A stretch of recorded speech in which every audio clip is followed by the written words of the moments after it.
ಒಂದು ದಿನ ತಾಯಿ ಮತ್ತು ಮಗು ಇಬ್ಬರು ಅಂಗಡಿಗೆ ಹೋಗಿರ್ತಾರೆ.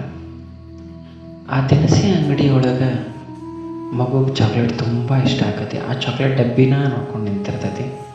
ಆಗ ಆ ಅಂಗಡಿ ಅದನ್ನು ನೋಡಿ ಕಣ್ಣು ಸನ್ನೆ ಮಾಡ್ತಾನೆ ಆ ಹುಡುಗಗೆ ತಗೋ ಅಂಥೇಳಿ. ಆದ್ರೆ ಆ ಹುಡುಗ ತಗೋಲಿಲ್ದ ಸುಮ್ಮನೆ ಇರ್ತೈತಿ.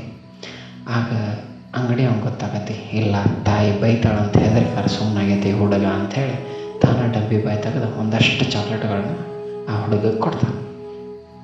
ಆ ಹುಡುಗ ಅದನ್ನು ತೊಗೊಂಡು ಖುಷಿಯಾಗಿ ಕಣ್ಣಾಗ ಮುದ್ದಾಗಿ ನಕ್ಕಕಾರ ಸ್ಮೈಲ್ ಕೊಟ್ಟು ಹೋಗ್ತೈತೆ ಮನೆಗೆ ಹೋಗ್ಬೇಕಾದ್ರೆ ತಾಯಿಗೆ ಹೇಳ್ತಾಳೆ, ಹೌದು ಅವ ಅಂಗಡಿಯವ ಚಾಕ್ಲೇಟ್ ನಿನಗೆ ತೊಗೊಂಡ್ರೆ ನೀ ಯಾಕೆ ತೊಗೊಲಿಲ್ಲ?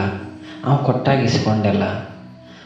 ಆ ಮಗು ಮುದ್ದಾಗಿ ಹೇಳ್ತೈತಿ, ಅಮ್ಮ ನೋಡು ನನ್ನ ಕೈ ಈಟೀಟ ಅದಾವ, ನಾ ತೊಗೊಂಡಿದ್ದೆ ಅಂದ್ರೆ ಒಂದು ಬೇಳೆ 2 ಚಾಕ್ಲೇಟ್ ಅಷ್ಟೇ ಸಿಗ್ತಿದ್ದು ನನಗೆ. ಆದ್ರೆ ಅವರಾಗೆ ಕೊಟ್ಟಲ್ಲ, ಇಷ್ಟೊಂದು ಚಾಕ್ಲೇಟ್ ಕೊಟ್ರೆ ಅದಕ್ಕೆ ಸುಮ್ಮನಿದ್ದೆ ಅಂತ ಹೇಳಿದೆ. ಅದಕ್ಕೆ ಯಾವಾಗಲೂ ಒಂದು ಸ್ವಲ್ಪ ತಾಳ್ಮೆಯಿಂದ ಇರ್ಬೇಕು. ದೇವ್ರ ಕೊಡಾಕತ್ತ ಅಂದ್ರೆ ಅವನ ಮನಸ್ಸಿಗೆ ಆಗುವಷ್ಟು ಕೊಡ್ತಾನೆ, ಅವನ ಮನಸ್ಸು ಹಿಡಿಲಾರ್ದಷ್ಟು ಕೊಡ್ತಾನೆ. ಯಾಕಂದ್ರೆ ಆ ದೇವರ ಮನಸ್ಸು ದೊಡ್ಡದು, ಆ ದೇವರ ಕೈ ದೊಡ್ಡದು, ದೇವರ ದೊಡ್ಡ ಮದ. ಅದಕ್ಕಾಗಿ ಸ್ವಲ್ಪ ತಾಳ್ಮೆಯಿಂದ ಇದ್ದರೆ ಎಲ್ಲ ಸಿಗ್ತೈತಿ, ಕೇಳಿದ್ರಕ್ಕಿಂತ ಹೆಚ್ಚಿಗೆ ಸಿಗ್ತೈತಿ.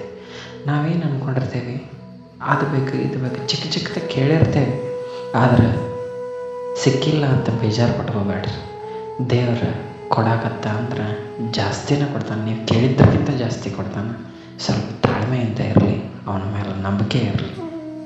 ಇದು ಬದಲಾವಣೆಯ ಯೋಚನೆಗೆ ಒಂದು ಸಣ್ಣ ಉದಾಹರಣೆ. ಇದೇ ರೀತಿಯಾದಂಥ ಮತ್ತೊಂದು ಉದಾಹರಣೆಯೊಂದಿಗೆ ತಮ್ಮೆಲ್ಲರನ್ನು ಆದಷ್ಟು ಬೇಗ ಭೇಟಿ ಆಗ್ತೀನಿ. ಅಲ್ಲಿವರೆಗೂ thank you so much and stay blessed.